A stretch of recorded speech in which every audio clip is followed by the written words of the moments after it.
বাবা মাত্র দুটো অক্ষরের এক শব্দ, কিন্তু তার ভার, তার মর্ম এক পর্বত সমান। লোকে বলে মা তার সন্তানকে 9 মাস গর্ভে ধারণ করে, কিন্তু বাবা তার সন্তান সাথে তার স্ত্রীকেও 9 মাস ধারণ করে তার মননে। আমরা অনেক সময়ই বাবাদের ভুল বুঝি। হয়তো কেউই ভুল না, হয়তো জেনারেশন গ্যাপ, হয়তো আমাদের চিন্তাধারাটা ভিন্ন। সে যতই তাকে আমরা সুপার হিরো বলি না কেন, বাবারাও তো আমাদের মতোই মানুষ। তারাও হয়তো আমাদের জীবনের কিছু সিদ্ধান্ত ভুল নিয়ে ফেলে, তবে তাদের অভিপ্রায় সবসময় থাকে সন্তানের হিতেই। হয়তো আমিও ভুল ভেবে ফেলি কোনো সময়, কিন্তু পরে বুঝি তার মতো করে সে আমার জন্য বেস্টটাই করেছে। হয়তো বিলাসিতা দেখিনি, তবে কোনোদিন গরিবও ফিল করিনি। তার সামর্থ্য অনুযায়ী সে সব করেছে যেটা আমাদের ভালো রাখে। তাতে নিজের জন্য হয়তো কিছুই রাখেনি সে, তাতে কি গেল এলো। আজকে আমিও বাবা, আমিও চেষ্টাই করে চলেছি আমার মতন করে, কিন্তু একটা জিনিস ফিল করি, বাবা তার সন্তানকে যেভাবে ভালোবাসে না, সন্তান হয়তো সেভাবে পারে না।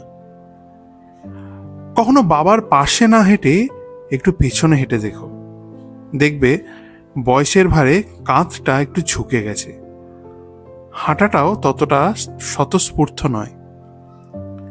বাজার করে দোকানদারকে যখন টাকা বের করে দেয়, দেখবে হাতটা কেঁপে উঠেছে মাঝে মাঝে।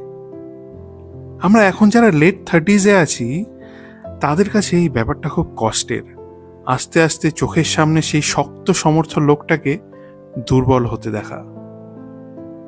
অনেকেই এখন কর্মসূত্রে বাইরে থাকে, দেখা হয় না মাসের পর মাস। চোখের ছানি অপারেশন করানোর জন্য সে শারীরিকভাবে উপস্থিত থাকতে পারে না, ভিডিও কলটাই ভরসা। এদিকে বাবা মাও ছেলেকে অনেক কিছুই জানান না, যাতে ছেলে টেনশন না করে।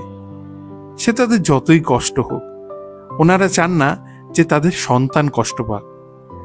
এ এক নির্ভেজাল সম্পর্ক। তাই বন্ধুরা, দিন শেষে একবার একটা ফোন করে নিও, যতই ব্যস্ততা থাক। কারণ ওই বট গাছের মতো মানুষটা যতদিন আছে না, ততদিন তার ছায়া আর সুরক্ষা তুমি পাবে। চলে গেলে যতই চেষ্টা করো, আর তাকে ফিরে পাবে না। তাই এই ফাদার্স ডেতে, খালি ফাদার্স ডেতেই নয়, প্রতিদিনই তার খোঁজ নিও, তার যত্ন নিও।